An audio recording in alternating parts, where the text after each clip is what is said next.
Committee के इजलास में वाक़ा बॉर्डर फौरी तौर पर बंद और भारत के साथ हर किस्म की तजारत मुअत्तल करने का फैसला। नामे के मुताबिक इलाकाई खुदमुख्तारी और सालमियत के खिलाफ किसी भी मुहिम जोई का मुंह तोड़ जवाब दिया जाएगा। सिख यात्रियों के अलावा सार्क वीज़े पर मौजूद तमाम भारतीयों को 48 घंटों में पाकिस्तान छोड़ने का हुक्म। भारतीय हाई कमीशन में मौजूद दिफाई अताशी, नेवल और एयर एडवाइज़र गैर पसंदीदा शख्सियत करार। 30 अप्रैल तक पाकिस्तान छोड़ने का हुक्म।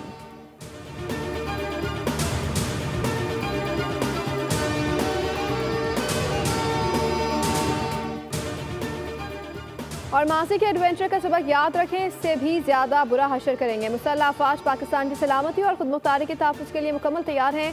भारतीय जारियत में पाकिस्तान अपने दिफा में एक्शन लेने का हक रखता है। नायब वज़ीर आज़म ने सालजार के वज़रा के हमरा न्यूज़ कॉन्फ्रेंस कहा, भारत समेत दुनिया के किसी भी कोने में दहशत गर्दी की मज़म्मत करते हैं। वज़ीर दिफा ख्वाजा आसिफ ने कहा, मोदी दुनिया का वाहिद हुक्मरान है जिस पर अमेरिका ने वीज़ा पाबंदी लगाई थी।